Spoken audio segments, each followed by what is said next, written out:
আসসালামু আলাইকুম ওয়া রাহমাতুল্লাহি ওয়া বারাকাতুহু। আলহামদুলিল্লাহ ওয়াসসালাতু ওয়াসসালামু আলা রাসূলিল্লাহ আম্মা বা'দ।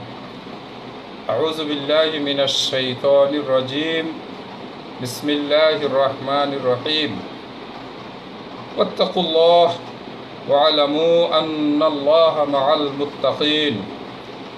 ওয়া ক্বালা সুবহানাহু ওয়া তাআলা ওয়া আনফিকু ফি সাবিলিল্লাহি ওয়ালা তুলকু বিআইদিকুম ইলাত তাহলুকা ওয়া আহসিনু ইন্নাল্লাহা ইউহিব্বুল মুহসিনিন। ওয়া ক্বালা সুবহানাহু ওয়া তাআলা ওয়ালানাবলুওয়ান্নাকুম বিশাইইম মিনাল খাউফি ওয়াল জু'i ওয়া নাকসিম মিনাল আমওয়ালি ওয়াল আনফুসি ওয়াস সামারাত ওয়া বাশশিরিস সাবিরিন। ওয়া ক্বালা সুবহানাহু ওয়া তাআলা يا أيها الذين آمنوا استعينوا بالصبر والصلاة إن الله مع الصابرين। শুরুতেই আল্লাহ সুবহানাহু ওয়া তাআলার দরবারে শুকরিয়া আদায় করছি আলহামদুলিল্লাহ। মহানবী বিশ্বনবী মুহাম্মদুর রাসূলুল্লাহ সাল্লাল্লাহু আলাইহি ওয়াসাল্লামের প্রতি দরুদ এবং সালাম পেশ করছি। দূরের কাছের অনলাইন ভিত্তিক ফেসবুক এই লাইভ অনুষ্ঠানে যারা আমার সঙ্গে উপস্থিত আছেন, পরবর্তী সময়ে যারা এই অনুষ্ঠানটি উপভোগ করবেন, দেখবেন, সকলের প্রতি সালাম, শুভেচ্ছা, শুভকামনা। আল্লাহ সুবহানাহু ওয়া তাআলা আপনাদের সবাইকে সুস্থ রাখুন, আল্লাহুম্মা আমিন। সম্মানিত দর্শক শ্রোতাবৃন্দ, করোনা ভাইরাসের এই ভয়াবহ কঠিন সময়ে আমরা আপনাদের সামনে আল্লাহর কোরআন, নবী মুহাম্মদুর রাসূলুল্লাহ সাল্লাল্লাহু আলাইহি ওয়াসাল্লামের কতিপয় শিক্ষা নিয়ে উপস্থিত হয়েছি, যা আমাদেরকে এই কঠিন পরিস্থিতিতে আমরা কি করব, কিভাবে চলব, কিভাবে এই কঠিন অবস্থাটি মোকাবেলা করব, আল্লাহ সাহায্য কামনা করে নবী মুহাম্মদুর রাসূলুল্লাহ সাল্লাল্লাহু আলাইহি ওয়াসাল্লামের সুন্নাহ মোতাবেক এই বিষয়গুলোর উপরে আপনারা ইতিপূর্বে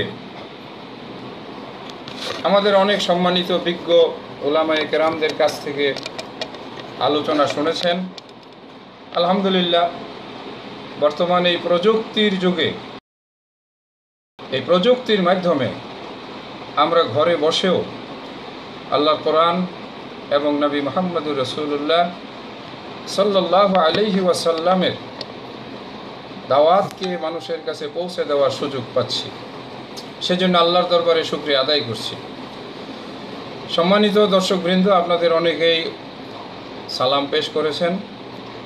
সকলের প্রতি আমি সম্মানের সাথে, শ্রদ্ধার সঙ্গে ওয়া আলাইকুম আসসালাম ওয়া রাহমাতুল্লাহ।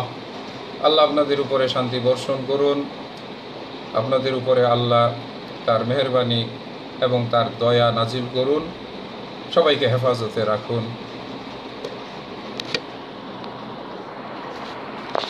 সুধীবৃন্দ, আপনারা অনেকেই শুনেছেন, আজকে আমরা যে বিষয়টি নিয়ে আপনাদের সঙ্গে আলোচনা রাখব সেটি হচ্ছে যে করোনাকালীন সময়ে আমাদের দায়িত্ববোধ। করোনা আল্লাহ সুবহানাহু ওয়া তাআলার পক্ষ থেকে আমাদের জন্য সতর্কতামূলক একটি পরীক্ষা। মোমেনদের জন্য আল্লাহর পক্ষ থেকে যাই কিছু আসুক না কেন, বিপদ, মুসিবত, আল্লাহর কোরআনের ভাষায় আমরা যা জেনে থাকি, জানতে পেরেছি, তা হলো এগুলো হচ্ছে পরীক্ষা। আল্লাহ সুবহানাহু ওয়া তাআলা সূরা বাকারার 155 নম্বর আয়াতে এভাবে ইরশাদ করেছেন, আউযু বিল্লাহি মিনাশ শাইতানির রাজীম, বিসমিল্লাহির রহমানির রহিম। ওয়ালানাবলুওয়ান্নাকুম বিশাইইম মিনাল খাউফি ওয়াল জু'i ওয়া নাকসিম মিনাল আমওয়ালি ওয়াল আনফুসি ওয়াস সামারাত ওয়া বাশশিরিস সাবিরিন। আল্লাহ বলেন, অবশ্যই আমি তোমাদেরকে পরীক্ষা করব ভয় দিয়ে, ক্ষুধা দিয়ে, সম্পদ বিনষ্ট করে, তোমাদের মৃত্যু দিয়ে, তোমাদের ফলবান বৃক্ষ ফলমূলকে ধ্বংস করে, এভাবেই আমি তোমাদের ঈমানের পরীক্ষা নেব। তবে সুসংবাদ ওইসব মানুষের জন্য যারা বিপদের মুহূর্তে ধৈর্য ধারণ করেন। শুধু কি ধৈর্য ধারণ করেই শেষ? আল্লাহ সুবহানাহু ওয়া তাআলা এই প্রসঙ্গে এভাবে বলেছেন, ইয়া আইয়ুহাল্লাযীনা আমানু, হে বিশ্বাসীরা, হে ঈমানদারেরা, ইস্তাঈনু বিস-সাবরি ওয়াস-সালাহ, যে কোনো বিপদে, যে কোনো মুসিবতে, কঠিন সময়ে তোমরা ভেঙে পড়ো না, হতাশাগ্রস্ত হয়েও না, আল্লাহর রহমত থেকে নিরাশ হয়েও না। লা তাকনাতু মির রাহমাতিল্লাহ, আল্লাহর রহমত অবারিত, আল্লাহর দয়া অসীম। সুতরাং তোমরা হতাশাগ্রস্ত হয়েও না, বরং এই কঠিন অবস্থায় তোমরা আল্লাহর সাহায্য কামনা করো। ইস্তাঈনু, আল্লাহর সাহায্য কামনা করো। কিভাবে? বিস-সবরে, ধৈর্যের মাধ্যমে। আরেকটি আল্লাহর সাহায্য কামনার উপায় হচ্ছে ওয়াস-সালাত, নামাজ, নামাজ এবং নামাজ। মুমিনের জীবনের সবচেয়ে বড় নিয়ামত, সবচেয়ে বড় সম্পদ, সবচেয়ে বড় দায়িত্ব, সবচেয়ে বড় কর্তব্য, সকল অবস্থায় আল্লাহ সুবহানাহু ওয়া তাআলার দরবারে সেজদায় লুটিয়ে পড়া, আল্লাহর সামনে আত্মসমর্পণ করা। আল্লাহ সুবহানাহু ওয়া তাআলা এটি আমাদেরকে নির্দেশ করেছেন। আর যারা বিপদে আপদে ধৈর্য ধারণ করে, ইন্নাল্লাহা মাআস সাবিরিন, অবশ্যই আল্লাহর সাহায্য, আল্লাহ সুবহানাহু ওয়া তাআলা তাদের সঙ্গে রয়েছেন যারা ধৈর্যশীল। আল্লাহু আকবার। সম্মানিত দর্শক শ্রোতা, করোনা ভাইরাস সমগ্র বিশ্বকে আজকে প্রকম্পিত করে দিয়েছে। আমরা বাংলাদেশের প্রতিটি নাগরিক এই ভাইরাসের ভয়াবহতায় আজকে 4 মাস যাবৎ বলা যেতে পারে আমরা গৃহবন্দী। জীবন ও জীবিকার তাগিদে সাধারণ মানুষ, জীবিকার অন্বেষণকারীরা যদিও তারা ঘর থেকে বের হয়েছেন, কিন্তু প্রতিনিয়ত তাদেরকে এই বাণীটি শুনিয়ে দেওয়া হচ্ছে, স্বাস্থ্যবিধি মেনে চলুন, সতর্কতা অবলম্বন করে চলুন। এই রোগ দ্বারা আপনিও যে কোনো মুহূর্তে আক্রান্ত হতে পারেন। সম্মানিত দর্শকবৃন্দ, আমরা এর ভয়াবহতা, এর কঠিন অবস্থা মোকাবেলা করে চলছি। এই করোনা ভাইরাসের তীব্র ছোবল এখনো কিন্তু ধরণী থেকে, পৃথিবী থেকে, আমাদের এই ক্ষুদ্র ভূখণ্ড বাংলাদেশ থেকে বিদায় হয়ে যাওয়ার তেমন একটি জোরালো লক্ষণ দেখা যাচ্ছে না। এটি মুসিবত, এটি আল্লাহর পক্ষ থেকে পরীক্ষা। ঈমানদারদের ঈমানকে সুদৃঢ়করণের জন্য, আত্মবিশ্বাসকে আরো মজবুত করার জন্য আমরা কোরআন ও সুন্নাহর আলোকে বলতে পারি। এভাবেই আল্লাহ সুবহানাহু ওয়া তাআলা, মানুষ যখন আল্লাহকে ভুলে যায়, মানুষ যখন বিপদগামী হয়ে যায়, মানুষ যখন সীমা লঙ্ঘনকারী হয়ে যায়, মানুষ যখন নিজের শক্তি এবং নিজের আবিষ্কার এবং নিজের ধন সম্পদের আত্মগরিমায় যখন মানুষ সীমা লঙ্ঘনকারী হয়ে যায়, তখনই আল্লাহ সুবহানাহু ওয়া তাআলার পক্ষ থেকে তাদের জন্য জমিনের উপরে নেমে আসে বিভিন্ন ধরনের পরীক্ষা। এটিও তাই ঈমানদারদের জন্য পরীক্ষা। কিন্তু এই পরীক্ষার সময় আমাদের দায়িত্ব, আমাদের কর্তব্য, আমাদের করণীয় কি? সম্মানিত সুধীবৃন্দ, আজকের এই করোনা ভাইরাস আমাদের কাছে কতগুলো জিনিসকে স্পষ্ট করে দিয়ে গেছে। আমরা কতটা স্বার্থপর, কতটা আত্মকেন্দ্রিক, কতটা নিজের জীবনকে রক্ষা করার জন্য আমরা নিজেরা ব্যস্ত, কিভাবে আমরা আপনজনদেরকে ফেলে রেখে চলে যাই, কিভাবে আমরা করোনায় আক্রান্ত হয়ে মৃত্যুবরণকারী একটি লাশকে দাফন করতে বাধা দেই, অথবা তার দাফনে কোনো সহযোগিতা না করে নিজেরা পালিয়ে যাই। করোনায় আক্রান্ত ব্যক্তিকে কিভাবে আমরা দূরে ছুঁড়ে ফেলে দেই, এই কঠিন বাস্তবতাগুলো আজকে আমরা এই ভয়াবহ অবস্থায় দেখেছি। আল্লাহ সুবহানাহু ওয়া তাআলা আমাদেরকে তার নবী মুহাম্মদুর রাসূলুল্লাহ সাল্লাল্লাহু আলাইহি ওয়াসাল্লামের মাধ্যমে যে শিক্ষা দিয়েছেন, মানবতার শিক্ষা, মহানুভবতার শিক্ষা, বিপদে অপরের পাশে দাঁড়ানোর শিক্ষা, আপনজনদেরকে কঠিন মুহূর্তে ফেলে পালিয়ে না যাওয়ার শিক্ষা, আমরা এই ভয়াবহ অবস্থায় যে সত্যটি আজকে বেদনার সাথে আপনাদের সামনে পেশ করতে হয়, আমরা এই করোনার পরীক্ষায় অনেকেই ফেল করেছি, অনেকেই আমরা বড় নিষ্ঠুরতার পরিচয় দিয়েছি। যেখানে আল্লাহ সুবহানাহু ওয়া তাআলা আমাদেরকে নির্দেশ দিয়েছেন, ওয়া আহসিনু ইন্নাল্লাহা ইউহিব্বুল মুহসিনিন, তোমরা ইহসান করো, পরোপকার করো, ভালো কাজ সম্পাদন করো, নেক আমল করো, নিশ্চয়ই আল্লাহ সুবহানাহু ওয়া তাআলা ইহসানকারীদেরকে ভালোবাসেন। ইহসান শব্দটি যখন আল্লাহ সুবহানাহু ওয়া তাআলার সঙ্গে সম্পৃক্ত হয়, তখন তার অর্থ দাঁড়ায় এমনভাবে আল্লাহর কাজ সুসম্পন্ন করা, আল্লাহর ইবাদত করা, আন তা'বুদাল্লাহ কাআন্নাকা তারাহু, তুমি আল্লাহর কাজকে, আল্লাহর ইবাদতকে এমনভাবে সুসম্পন্ন করো যেন মনে হচ্ছে আল্লাহ তোমাকে দেখছেন। আর যদি এতটুকু প্রত্যয়, এতটুকু আত্মবিশ্বাস তোমার অন্তরে সৃষ্টি না হয়, তৈরি না হয়, তাহলে কমপক্ষে এটুকু বিশ্বাস করো যে অবশ্যই আল্লাহ সুবহানাহু ওয়া তাআলা তোমাকে দেখছেন। এই যে ইহসান, আল্লাহর ইবাদত, আল্লাহকে দেখে এই প্রত্যয় নিয়ে সুসম্পন্ন করা ঈমানের একটি উজ্জ্বলতম বৈশিষ্ট্য।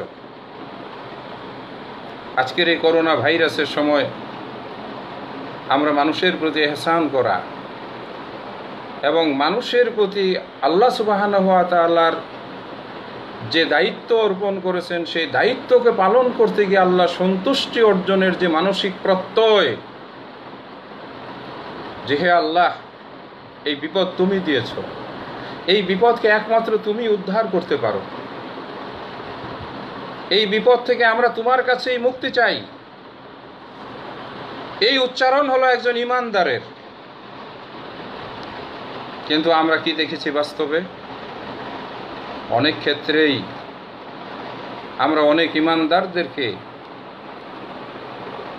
আল্লাহর ভয়ে ভীত না হয়ে, আল্লাহর কাছে সাহায্য কামনা না করে, তারা এদিক সেদিক দৌড়াদৌড়ি করে বস্তুর কাছে, ব্যক্তির কাছে সাহায্যের জন্য ছুটে তারা এই বিপদ থেকে মুক্তি লাভ করার প্রচেষ্টা চালিয়েছেন। আপনারা যদি একটু গভীরভাবে খেয়াল করে দেখেন, প্রত্যেকেই আমরা এই পরীক্ষার মুখোমুখি হয়েছি। এই পরীক্ষায় আমাদের ফলাফল আমরা কতটা অর্জন করেছি, এই পরীক্ষার খাতা মূল্যায়ন, এই পরীক্ষার নম্বর দেওয়ার দায়িত্ব কিন্তু আপনার আমার প্রত্যেকের। আমার মূল্যায়ন আমাকেই বের করতে হবে যে এই করোনার সময় আমি কি অবস্থানে ছিলাম। পাশের বাড়ির একজন করোনায় আক্রান্ত রোগীকে দেখে ভীত সন্ত্রস্ত হয়ে ঘরের দরজা বন্ধ করে আমি লুকিয়েছিলাম। পাশের বাড়ির একজন বৃদ্ধ মানুষের মৃত্যু হওয়াতে তার বৃদ্ধা স্ত্রী ওই লাশটিকে দাফন করার জন্য কবরস্থানে নিয়ে ছুটাছুটি করেছে। আমি তাকে বাধা দিয়েছি কবরস্থানে দাফন করতে। এই করোনার ভয়াবহ অবস্থায় গৃহবন্দী মানুষগুলোর যখন ক্ষুধা ও খাদ্যে তারা জর্জরিত, সরকার যখন দুই হাত খুলে তাদের জন্য সাহায্য পাঠিয়েছে, আমরা এই করোনার ভয়াবহতাতেও আমাদের ভিতরে এই লোভের আত্মাটিকে নিয়ন্ত্রণ করতে পারিনি। আমরা কি করেছি? এই বিপদগ্রস্ত মানুষের মুখের অন্ন কেড়ে নিয়ে আমরা সেগুলোকে আত্মসাৎ করেছি। অত্যন্ত দুঃখ এবং বেদনাজনক। ইসলামের মানবতার শিক্ষা আজকে বিপর্যস্ত। কঠিন ভাষায় যদি বলি, আমরা অনেক ক্ষেত্রেই ইসলামকে কলঙ্কিত করেছি।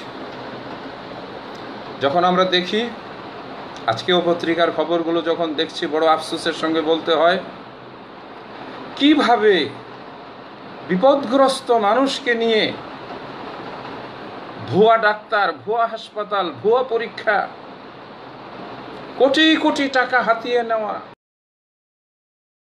যারা আমাদের সমাজে শিক্ষিত মানুষ, তারা কতটা নীচ, তারা কতটা অমানবিক হতে পারে, এই ক্ষুদ্র ভাইরাসটি আমাদেরকে চোখে আঙ্গুল দিয়ে দেখিয়ে গেছে। মানুষ অহংকার করে বলে আমরা আশরাফুল মাখলুকাত, আমরা সৃষ্টির সেরা। কোথায় আমরা সৃষ্টির সেরা? আমরা স্বার্থপর, আমরা নিষ্ঠুর, আমরা অমানবিক, আমরা স্বার্থপর শুধু নই, আমরা রক্ত চোষা পিশাচ। আমাদের বাহ্যিক রূপ দেখতে সুন্দর, কিন্তু আমাদের ভিতরটা বড় কুৎসিত, বড় ভয়ঙ্কর। কিয়ামতের ময়দানে আল্লাহ সুবহানাহু ওয়া তাআলা ডাকবেন, আইনাল মুতাহাব্বুনা, কে কোথায় তোমরা হাসরের ময়দানে আমার জন্য মানুষকে ভালোবেসেছো, মানুষকে বুকে টেনে নিয়েছো, পরস্পরকে ভালোবাসার বন্ধনে আবদ্ধ করে বিপদে পাশে দাঁড়িয়েছো। নবী মুহাম্মদুর রাসূলুল্লাহ সাল্লাল্লাহু আলাইহি ওয়াসাল্লাম যে এক মুসলমানের উপরে আরেক মুসলমানের হক বলে গিয়েছেন, বিপদের সময় তার পাশে দাঁড়াবে, দেখা হলে তাকে সালাম দিবে, জানাজায় তার অংশগ্রহণ করবে, হাসি দিলে আলহামদুলিল্লাহ বলবে। এই যে 6টি হক মুসলমানের একজনের প্রতি আরেকজনের, মুসলমান একটা করোনা ভাইরাসের মৃত্যুর হাত থেকে আমরা পালাতে গিয়ে সবকিছু ভুলে গেছি। সম্মানিত দর্শক শ্রোতা, বলুন আমি ভুল বলেছি কিনা? বাস্তব কথা এটাই সত্য। আর সেজন্য আজকের এই প্রথম ফেসবুক লাইভের আলোচনায় আমি বিষয়টিকে নিয়েছি যে আমাদের কি দায়িত্ব ছিল, আমরা কি দায়িত্ব পালন করেছি। এখনো আমাদের দায়িত্ব পালন করার যথেষ্ট সুযোগ রয়েছে। ইতিমধ্যে করোনা ভাইরাসের আতঙ্ক কিছুটা হলেও কমে এসেছে। বিশ্ব স্বাস্থ্য সংস্থার বিভিন্ন সময়ে বিভিন্ন রকমের তাদের তথ্য এবং তাদের আলোচনা থেকে আমরা জানতে পেরেছি, মৃত ব্যক্তির শরীর থেকে করোনা ভাইরাস ছড়ায় না। 4-5 ঘন্টা গেলেই সেই ভাইরাস মৃত ব্যক্তির দেহে সেটাও ধ্বংস হয়ে যায়। সুতরাং তাকে দাফন কাফন করাতে কোনো সমস্যা নেই। কেউ যদি স্বাস্থ্যবিধি মেনে সতর্কতার সঙ্গে মাস্ক পরে, নিরাপদ দূরত্ব বজায় রেখে করোনা রোগীদের সেবা করে, তাহলে তার ভয়ের কোনো কারণ নেই। হাসপাতালের নিজের মাকে ফেলে রেখে সন্তান পালিয়ে গেছে, অথচ অপরের সন্তান সেই লাশটিকে আদর করে নিয়ে মাটিতে দাফন কাফন করেছে, এটাও আমরা দেখেছি। সম্মানিত দর্শক শ্রোতা, আপন মাকে জঙ্গলে ফেলে দিয়ে ছেলে পালিয়ে গেছে, আরেকজনের সন্তান এসে সেই মাকে কুড়িয়ে নিয়ে হাসপাতালে পৌঁছিয়েছে। এখানেই আমরা মানুষ এবং শয়তান দেখেছি। এখানেই প্রকৃত মুমিন এবং সত্যিকার অর্থে আল্লাহর প্রতি বিশ্বাসী মানুষ দেখেছি। আমরা আজকের এই আলোচনার মাধ্যমে যে মেসেজটি আপনাদের কাছে দিতে চাই, মৃত্যু অবধারিত। আমরা সংবাদপত্রের মাধ্যমে এটাও জেনেছি, আজকে এই মিডিয়ার জগতের প্রতি মুহূর্তের খবরে জানতে পেরেছি, বদ্ধ ঘরে তালা দিয়ে দোতলায় অবস্থানকারী একটি পরিবারের 3 জন, যারা বাহিরের কোনো আলো বাতাসে বের হয় নাই, তারাও কিন্তু করোনা দ্বারা আক্রান্ত হয়েছে।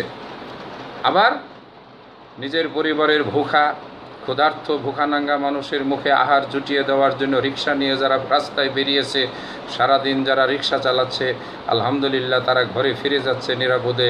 আল্লাহ তাদেরকে হেফাজত করে। এই বিপদ আল্লাহ পাঠিয়েছেন, আল্লাহ উঠিয়ে নেবেন। বিশ্বব্যাপী আজকে এটার ভ্যাকসিন তৈরি করার জন্য সারা পৃথিবীর গবেষকগণ উঠে পড়ে লেগেছেন। অনেকখানি এখানে আমরা বলতে পারি যে আমরা আল্লাহর উপরে তাওয়াক্কুলের পরিমাণটি কমিয়ে দিয়ে এখন ভ্যাকসিনের উপরে তাওয়াক্কুলকারী হয়ে গেছি। আমরা অনেকেই তাকিয়ে আছি কবে ভ্যাকসিন আসবে, কবে তারপরে আমরা ঘর থেকে বের হব। না, সম্মানিত দর্শক শ্রোতা, আমি আপনাদেরকে ঘর থেকে বেরিয়ে মাঠে ময়দানে ঘোরাফেরা করতে উৎসাহিত করছি না। অবশ্যই আমাদেরকে স্বাস্থ্যবিধি মেনে চলতে হবে। এটাও তো আল্লাহ সুবহানাহু ওয়া তাআলার নির্দেশ, ওয়ালা তুলকু বিআইদিকুম ইলা তাহলুকা। তুমি ইচ্ছে করে তোমার নিজের হাতকে, অর্থাৎ তুমি তোমার নিজেকে কোনো ধ্বংসের দিকে ঠেলে দিতে পারো না। আল্লাহ সুবহানাহু ওয়া তাআলা আমাদেরকে সতর্ক করেছেন, বিপদ তোমাদের উপরে আসবে, তবে তুমি চলবে সতর্ক সাবধান হয়ে। এটা আল্লাহ সুবহানাহু ওয়া তাআলার নির্দেশ। এই নির্দেশ আমরা যদি মনে রাখি যে মৃত্যু আমাদের অবধারিত, আমার মৃত্যু একদিন আগেও হবে না, একদিন পরেও হবে না। করোনা ভাইরাসে যদি আমার মৃত্যু আল্লাহ পাক লিখে থাকেন আমার জন্মের কোটি কোটি বছর আগে, আমি সেই রোগ দিয়ে আক্রান্ত হয়ে মৃত্যুবরণ করব। আর যদি আল্লাহ পাক আমার মৃত্যু করোনা ভাইরাসে লিখে না থাকেন, 10 জন করোনা ভাইরাসের দাফন কাফন করলেও আমার মৃত্যু হবে না, তাকে ফেলে রেখে যাওয়ার কোনো প্রয়োজন পড়বে না। সুতরাং সম্মানিত দর্শক শ্রোতা, আমাদের সব ঠিকানা হলো একটি জায়গায়, সেটি হলো কে? আল্লাহ সুবহানাহু ওয়া তাআলা। বিপদ এসেছে কার কাছ থেকে? আল্লাহ সুবহানাহু ওয়া তাআলার কাছ থেকে। বিপদটিকে দুর্বল করে এই পৃথিবী থেকে উঠিয়ে নিয়ে যাবেন কে? সেটিও আল্লাহ সুবহানাহু ওয়া তাআলা। আল্লাহ পাকে আমাদের জ্ঞান বুদ্ধি এবং আমাদের গবেষণায় এই রোগ প্রতিরোধের ভ্যাকসিন অথবা মেডিসিন অথবা এর প্রতিষেধক আল্লাহ পাকে আমাদেরকে তৈরি করার জন্য তৌফিক দান করবেন। কিন্তু আমাদের দায়িত্ব কি? আমাদের দায়িত্ব হলো বিপদে আমরা কখনো কাউকে ফেলে রেখে চলে যেতে পারি না। এটা কোনো মুসলমানের চরিত্র হতে পারে না। বিপদ দেখে পালিয়ে যাওয়া মুসলমানের বৈশিষ্ট্য হতে পারে না। আমরা সাহাবাদের যুগে কঠিন কঠিন যুদ্ধ রাসূল সাল্লাল্লাহু আলাইহি সাল্লামের জীবনে দেখেছি। প্লেগ মহামারীতে আক্রান্ত হয়ে সাহাবায়ে কেরামদের অনেকের মৃত্যুবরণের ঘটনা আমরা জানি। কিন্তু সাহাবায়ে কেরামগণ তারা এমনই এক সুদৃঢ় ভ্রাতৃত্বের বন্ধনে, এক মায়া মমতার বন্ধনে, ঈমানি সম্পর্কের বন্ধনে তারা আবদ্ধ ছিলেন, যেই বন্ধনের কারণে কঠিন অবস্থাতেও কেউ কাউকে ফেলে রেখে চলে যায়নি।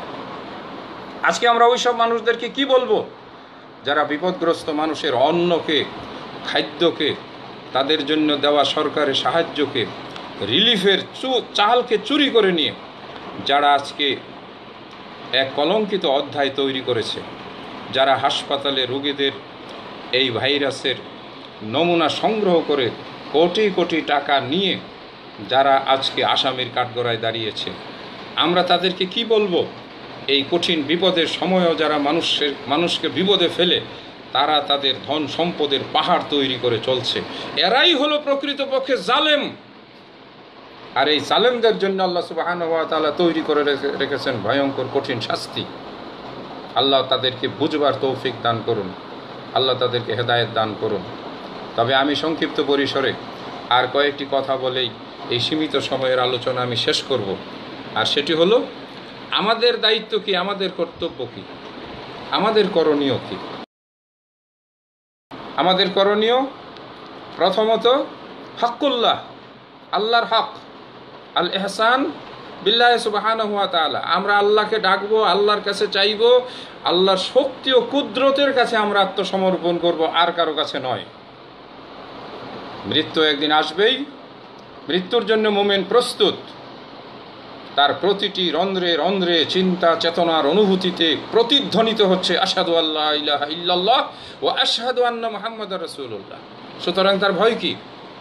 আমরা আল্লাহর কাছ থেকে এসেছি, আমরা আবার আল্লাহর কাছেই প্রত্যাবর্তন করব। এটি আমাদের চূড়ান্ত এবং আমাদের গন্তব্য। সুতরাং মৃত্যুতে মুমিনের কোনো ভয় নেই। দ্বিতীয় কথা, আমাদের সামাজিক দায়িত্ব, পারিবারিক দায়িত্ব, ব্যক্তিগত দায়িত্ব। প্রাথমিক অবস্থায় ব্যক্তিগত দায়িত্ব হিসাবে যদি বলি, একজন সচেতন নাগরিক হিসাবে আমি নিজে সচেতনভাবে চলব, স্বাস্থ্যবিধি মেনে চলব, নিজে সতর্ক থাকব, পরিবারের সদস্যদেরকে সতর্ক রাখব। আমি যদি শিক্ষক হয়ে থাকি, আমার শিক্ষার্থীদেরকে আমি সচেতন করব। আমি যদি মসজিদের ইমাম হয়ে থাকি, বুদ্ধিদীপ্ত কথা দিয়ে জ্ঞানপূর্ণ আলোচনা এবং বিজ্ঞানময় কোরআনের আলোচনাকে উপস্থাপন করে মানুষকে আমি সতর্ক এবং সাবধান করব।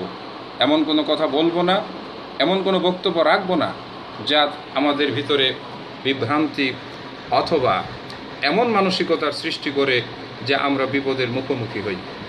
আমি যদি সংসারে দায়িত্বশীল হই, তাহলে আমার সংসারের যারা আমার অধীনস্থ তাদের ব্যাপারে আমি যত্নশীল হব। আমার উপরে যারা রয়েছে পিতামাতা, অবশ্যই আমি তাদের সঙ্গে সদাচরণ করব। বড় কষ্টের বিষয়, বর্তমান সময়ে দিনে দিনে যত দিন যাচ্ছে, আধুনিকতা যত আসছে, বর্তমান সময়ে পিতামাতার প্রতি আমাদের যুব সমাজ, আমাদের বর্তমান প্রজন্ম যেন ততটাই উদাসীন হয়ে যাচ্ছে। অনেকটাই স্বার্থপরের মতো পিতামাতাকে বৃদ্ধাশ্রমে রেখে অথবা অসুস্থ পিতামাতাকে হাসপাতালে রেখে বর্তমান সময়ের অনেক যুবক তারা যে ধৃষ্টতা, তারা যে অমানবিকতা দেখাচ্ছে, এটা বড়ই আফসোসের বিষয়। তবে হ্যাঁ, এর পাশাপাশি পিতামাতাকে এই বিপদের সময় আগলে রেখে তাদেরকে বুকে জড়িয়ে রেখে তাদের পাশে থেকে তাদেরকে শক্তি এবং সাহস যোগাচ্ছে। যেহেতু এটি বেশিরভাগ ক্ষেত্রেই বয়োবৃদ্ধ মানুষকে বেশি আক্রমণ করে, তারাই সবচেয়ে বেশি এটার দ্বারা, যেহেতু তাদের শরীরের প্রতিরোধ ক্ষমতা কম তুলনামূলকভাবে, সেই জন্য মুরব্বীদের প্রতি, পিতামাতার প্রতি, আমাদের বাবা মায়ের প্রতি, আমাদের দাদা নানির প্রতি আমাদের রয়েছে বিরাট বড় দায়িত্ব। আর এই দায়িত্ব ওয়াবিল ওয়ালিদাইনি ইহসানা, কোরআন মাজিদ দিয়ে সেই দায়িত্বটি সুনির্দিষ্ট। এটি কোনো মন গড়া, কোনো মানবিকতামূলক আচরণ নয়, বরং সৃষ্টিকর্তার নির্দেশ। তুমি তোমার পিতামাতার প্রতি সদাচরণ করো। অনেকে এই করোনা ভাইরাসের এই মুহূর্তে পিতামাতাকে বোঝা মনে করছেন বাসা বাড়িতে রাখা। তারা যেন ভাবছেন যদি কোনো মতে পিতামাতাকে গ্রামে পাঠিয়ে দেওয়া যেত, হাসপাতালে পাঠিয়ে দেওয়া যেত, হয়তো আমরা বেঁচে যেতাম। আমাদের কাছে এমনও অনেক তথ্য রিপোর্ট এসেছে, বৃদ্ধ বাবা মা একটু কাশি, একটু ঠান্ডা, একটু জ্বর, আর সেই বাড়ির ছেলে, ছেলের বউ, অথবা ওই ছেলের ঘরের ছেলে, অর্থাৎ ওই বৃদ্ধের নাতিরা সবাই মিলে যেন বৃদ্ধকে বস্তায় ভরে কোনো এক রাস্তায় নিয়ে ফেলে আসার চিন্তায় ব্যস্ত। কতটা নির্মম নিষ্ঠুর আমরা হয়েছি মানসিকভাবে একবার চিন্তা করুন। বয়স্ক ব্যক্তি একটু হাঁপানি আছে, এজমা আছে, একটু তার সর্দি ঠান্ডার একটু ভাব আছে, অথচ এটার জন্য ওই পরিবারের যুবকেরা ভীত সন্ত্রস্ত। কি করবে, বাবাকে কোথায় নিয়ে যাবে, মাকে কোথায় নিয়ে যাবে, হায় কি অবস্থা। যেন মনে হচ্ছে ওই যুবকেরা এই পৃথিবীতে হাজার হাজার বছর বেঁচে থাকবে, ওদের কোনো মৃত্যু হবে না। ওদের যেন পৃথিবীতে হাজারো বছর বেঁচে থাকার জন্য এই পিতামাতাকে ঘর থেকে বের করে দিলেই তাদের এই আশা পূরণ হয়ে যাবে। হায় রে মানুষ, দুনিয়ার এই রঙিন ফানুষে কতটাই না ব্যস্ত, যে কতটাই না স্বার্থপর। পিতামাতা একটু অসুস্থ, তারা আজকে তাদের উপরে বোঝা হয়ে গেছে। সম্মানিত সুধীবৃন্দ, আমার এই আলোচনার মাধ্যমে দৃষ্টি আকর্ষণ করে বলতে চাই, এর চাইতে কঠিন বিপদ আপনার জন্য অপেক্ষা করতে পারে। আপনি যখন বৃদ্ধ হবেন, আপনি যখন আরও 20 বছর পরে উপনীত হবেন, সেই সময় কোন ধরনের বিপদ আপনাদের সময় আসবে। আজকে যদি আপনি অমানবিক আচরণ করছেন যাদের সঙ্গে, এরা বিদায় হয়ে যাওয়ার পরে পৃথিবীতে যখন আপনারা বৃদ্ধ হবেন, বয়স্ক হবেন, আপনাদের সঙ্গে সেই সময়ের কি আচরণগুলো করা হবে একবার ভেবে দেখুন, একবার চিন্তা করে দেখুন। তাহলে আপনার নিজের পরীক্ষার খাতার মূল্যায়ন আপনি নিজে করতে পারবেন। সম্মানিত সুধীবৃন্দ, সেই সাথে সাথে আরও একটু বলতে চাই, এই কঠিন ভয়াবহ অবস্থায় আমাদের পাড়া প্রতিবেশী, আমাদের আত্মীয় স্বজন, ইতিমধ্যে আমরা জানতে পেরেছি ঢাকা শহর থেকে পানির স্রোতের মতো মানুষ গ্রামে চলে যাচ্ছে। তার কারণ এরা চাকুরি হারিয়েছে, এরা কর্ম হারিয়েছে, এদের কোনো এখন জীবিকার কোনো উপায় নেই। আর এই কঠিন অবস্থায় আপনি, আমি, আমাদের সকলের দায়িত্ব, আমাদের সকলের কর্তব্য, এই কর্তব্য স্বয়ং নবী মুহাম্মদুর রাসূলুল্লাহ সাল্লাল্লাহু আলাইহি ওয়াসাল্লাম থেকে নির্ধারিত। আদ-দীনুন নাসিহা, ইসলাম এর মৌলিক শিক্ষা হচ্ছে পরোপকার করা। ইসলাম এর সবচেয়ে বড় সৌন্দর্য হচ্ছে পরস্পরের কল্যাণ কামনা করা, পরস্পরের বিপদে পাশে দাঁড়ানো, শক্তি সামর্থ্য অনুযায়ী আমাদের এই বিপদগ্রস্ত ভাইদের পাশে দাঁড়ানো।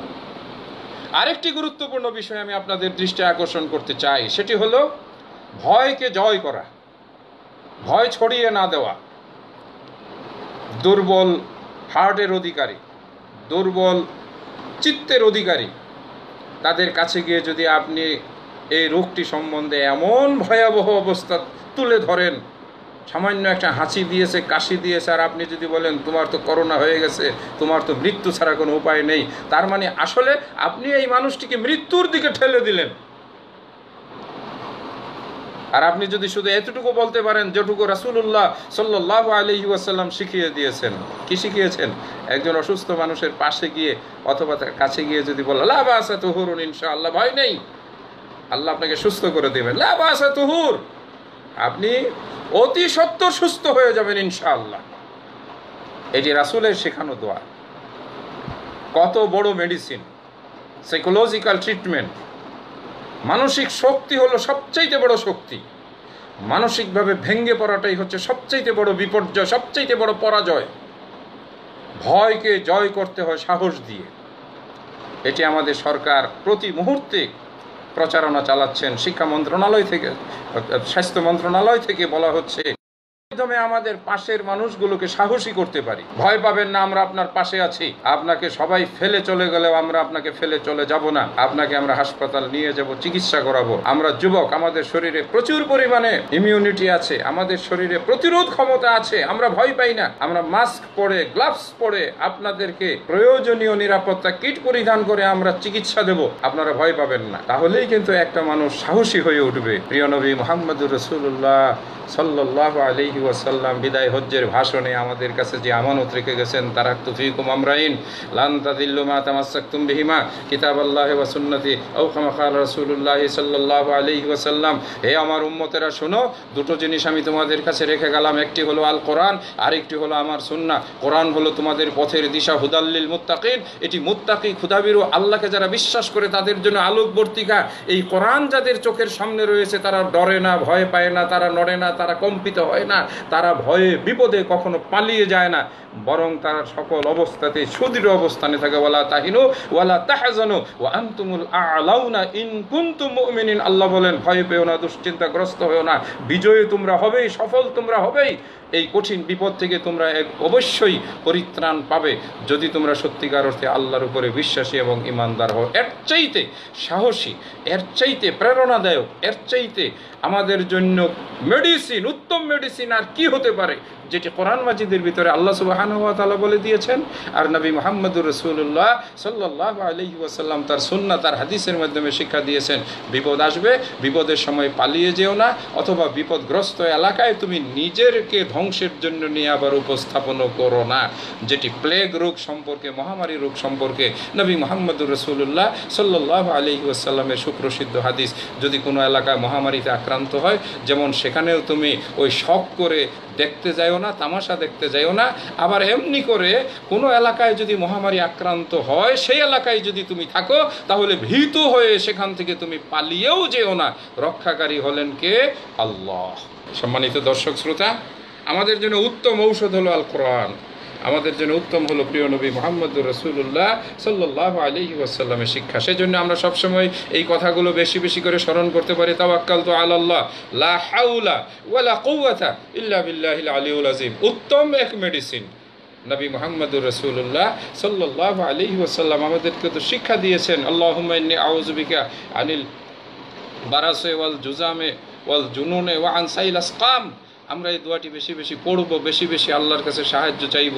এটি আমরা খুতবায়, নামাজে, যখনই যেখানে সুযোগ পেয়েছি আমরা বলেছি। কিন্তু আফসোসের বিষয়, আমরা যখন বলি তখন মানুষ মনোযোগ দিয়ে শুনে, কিন্তু চলাই ফেরায়, উঠায় বসায় খুব কম মানুষকেই দেখি যে এই দোয়াটি পড়তে। অর্থাৎ সকলেরই যেন এমন একটা মানসিকতা, তাওয়াক্কালতু আলাল্লাহ নয়, তাওয়াক্কালতু আলাল ভ্যাকসিন।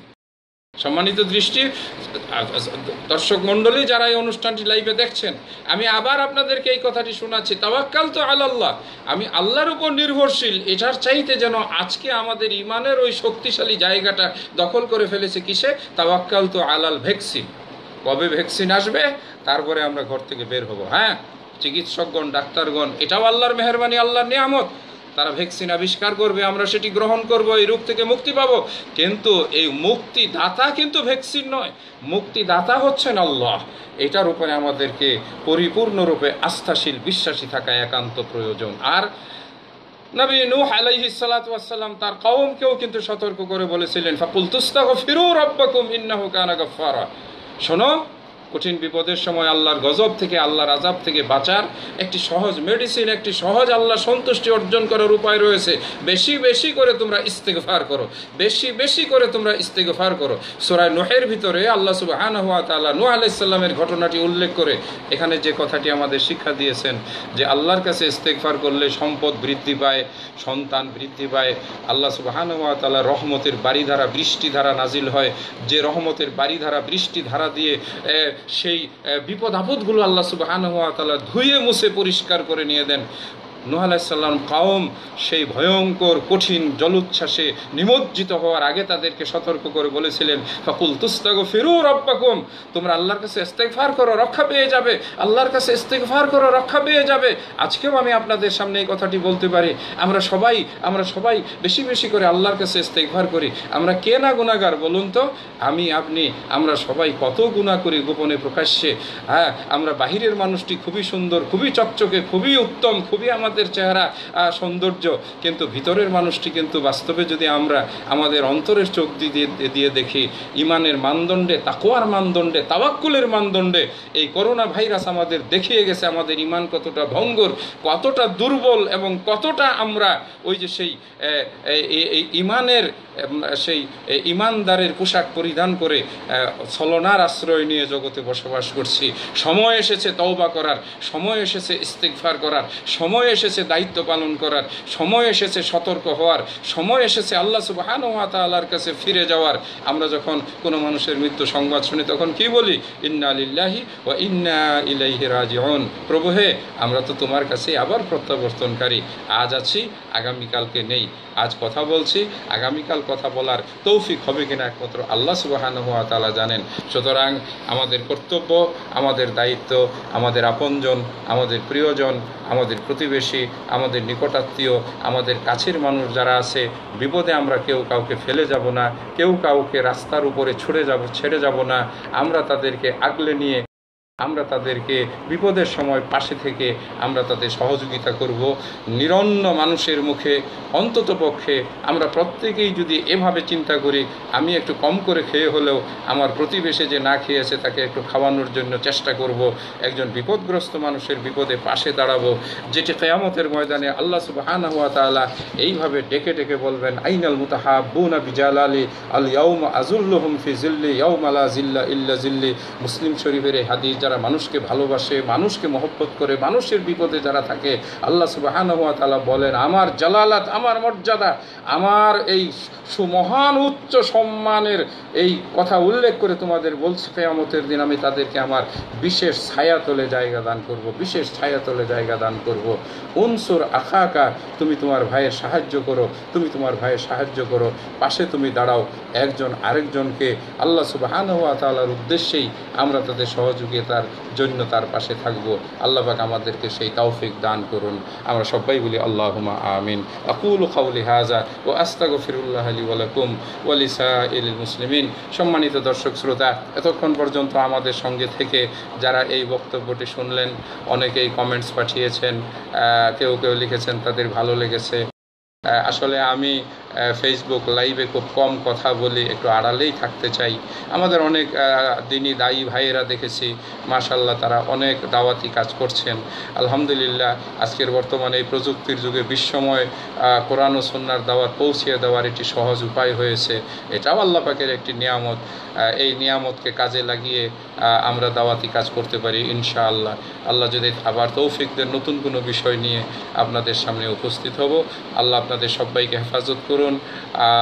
বর্তমান সময়ের এই পরিস্থিতিতে যেসব স্বাস্থ্যবিধি রয়েছে আপনারা নিজেরা মেনে চলবেন।